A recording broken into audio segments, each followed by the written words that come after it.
O assunto que iremos tratar é abandono de incapaz e irei começar lendo o artigo.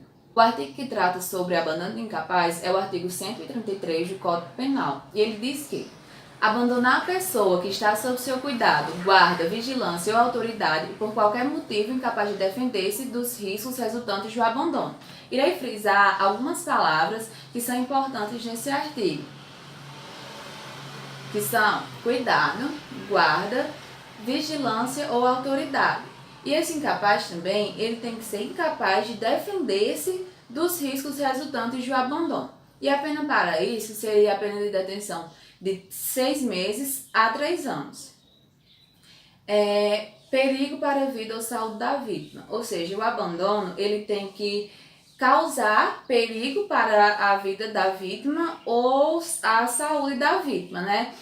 E se esse abandono ele tiver como a finalidade a causa da morte, não será tratado como o abandono de incapaz, e sim como um homicídio. O abandono de incapaz ele tem que deixar a pessoa à própria sorte e não com o objetivo de causar a morte daquela pessoa, porque como eu disse, seria o homicídio, seria considerado homicídio. E sobre a incapacidade em sentido amplo. O incapaz, ele não seria aquele incapaz também do Código Civil, né? Que são pessoas relativamente incapazes, ou aquelas pessoas absolutamente incapazes, apesar dessas pessoas também se incluírem. Mas traz aqui o sentido amplo, ou seja, envolve os idosos, envolve os ébrios, envolve pessoas com doenças mentais, que seriam a incapacidade corporal, a incapacidade mental ou a incapacidade duradoura ou temporária. Falando agora sobre a objetividade jurídica e o objeto material. A objetividade jurídica seria proteger a vida e a saúde daquela pessoa que se encontra sob os cuidados, guarda, vigilância ou autoridade de outrem, que são as palavras que eu destaquei anteriormente. E o objeto material seria a pessoa que sofre o abandono. Sujeito ativo e sujeito passivo. Lembrando que o crime de abandono de incapaz, ele é um crime próprio, ou seja, esses sujeitos, tanto ativo como passivo, não pode ser qualquer pessoa, são pessoas determinadas por lei. O sujeito ativo são pessoas que exercem cuidado, guarda, vigilância ou autoridade em relação ao sujeito passivo. Esses requisitos são os requisitos que eu grifei anteriormente, que são necessários que o sujeito ativo detenha algum deles sobre o sujeito passivo. Por exemplo, o cuidado, que seria o cuidado que uma babá exerce sobre o bebê, ou a guarda, que também engloba a vigilância, que seria a guarda que o pai detém sobre os seus filhos. Sujeito passivo. O sujeito passivo são pessoas incapazes de se defender dos riscos do abandono. E essas pessoas elas têm que estar sobre a guarda, cuidado, vigilância ou autoridade do sujeito ativo. Essa incapacidade ela pode ser a incapacidade corporal, que seria, por exemplo, a das crianças, pode ser uma incapacidade mental, que seria de pessoas doentes mentais, pessoas com doença mental. Também tem a incapacidade temporária, que seria a incapacidade, por exemplo, do ébrio. Para dar continuidade ao assunto, eu irei falar agora sobre consumação. Consumação. Consuma-se o delito de abandono de incapaz no instante em que o abandono produz efetiva situação de perigo concreta à vítima, ou seja, o ato de abandonar só se consuma quando você dá a efetividade do perigo à vítima. Como, por exemplo, a mãe que abandona o filho. A mãe vai e deixa o filho na caçamba do lixo. No momento em que ela deixa o filho na caçamba de lixo, que ninguém encontra a criança, é o momento que ocorre a consumação. Porque ali ela deixou a criança no efetivo perigo. Ali é onde o perigo para a criança, que no caso é a vítima, se efetiva. Esse tipo penal ele admite tentativa. Acontece quando a tentativa? Acontece quando o curso do processo a execução do processo é interrompida pelo fato novo. Que fato novo seria esse? Tenho 2 exemplos de tentativas. Um é com esse fato novo, onde, por exemplo, a mãe ela ia depositar seu filho novamente na caçamba do lixo. Só que no momento que ela ia fazer este ato, ela é pega em flagrante. Ou seja, o ato não se consumou porque ela foi pega, mas se não, a criança estaria em risco.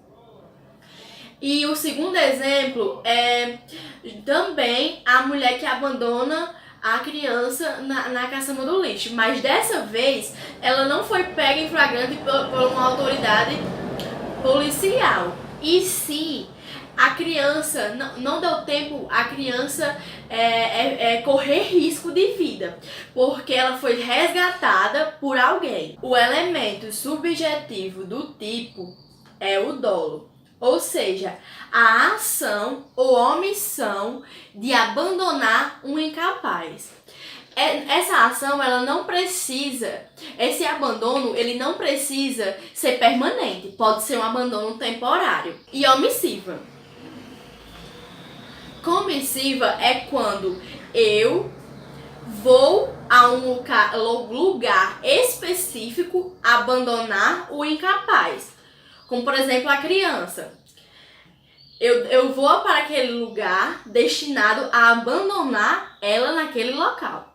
Já a omissiva é quando eu já estou no lugar, como por exemplo um parque, e abandono a criança naquele lugar que eu estou. Eu não fui para um lugar específico para realizar esse ato. A modalidade qualificada ela está prevista no artigo 133 do Código Penal, nos seus parágrafos 1º e 2º.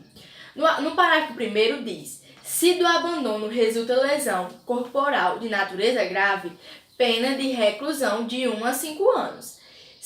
O parágrafo 2º, se resulta a morte, pena de reclusão de 4 a 12 anos. Ou seja, o crime é eminentemente preterdoloso.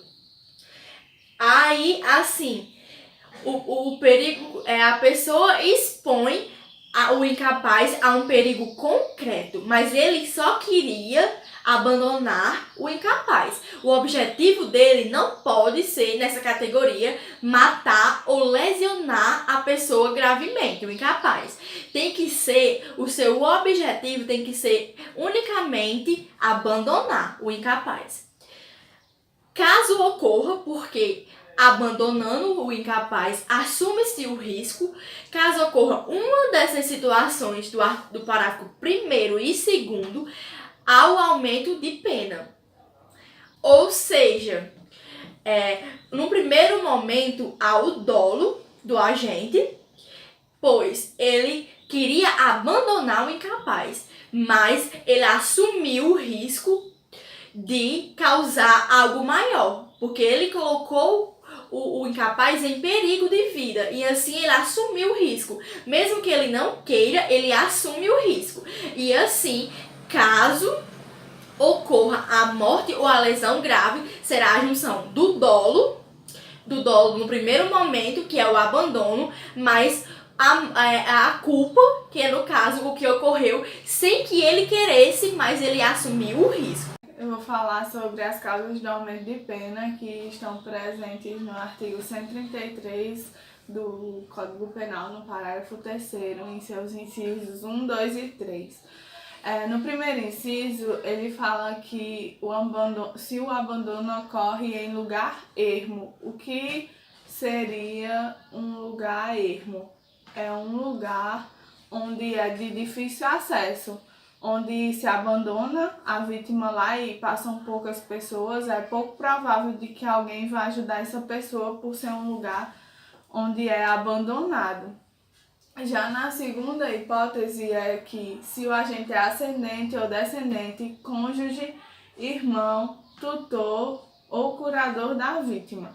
Bem, nesse caso, diz respeito ao fato de que o agente ele pode ser ascendente, descendente, irmão, esposo. E essa especial relação entre eles é o que causa mais um juízo de reprovação no abandono. No terceiro inciso é que se a vítima é maior de 60 anos. Bem, a última causa, que no caso é o inciso terceiro,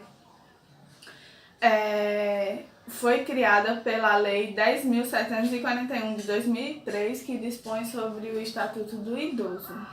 Aumenta-se 1/3 das penas neles combinadas. No caso do abandono, se for por esses motivos, aumenta-se 1/3. As causas de aumento da pena apontada são aplicadas em todas as modalidades de abandono do incapaz. Pena, ação penal e suspensão condicional no processo. O artigo 133 do Código Penal determina a pena de detenção de 6 meses a 3 anos. Se o abandono resultar lesão corporal de natureza grave, a pena será de reclusão de 1 a 5 anos. Se o abandono resultar em morte, a pena será de reclusão de 4 a 12 anos. E a ação penal sempre será pública e incondicionada. E será possível a proposta de suspensão condicional do processo, exceto quando há morte da vítima. Os destaques. Quando o abandono sobrevém de lesão corporal de natureza leve, entende-se que não cabe esse crime no abandono, porque seria um concurso de crime entre o abandono de incapaz e as lesões corporais advindas da situação de abandono. E a aplicação da majorante na causa da união estável. Bem, a doutrina destaca que, via analogia em malam partem, entende-se que o companheiro se enquadra no inciso 2º, parágrafo 3º do artigo 133, porque, de acordo com a redação do artigo 1724 do Código Civil, a união estável recebe o título de companheiro e tem os mesmos direitos que o cônjuge.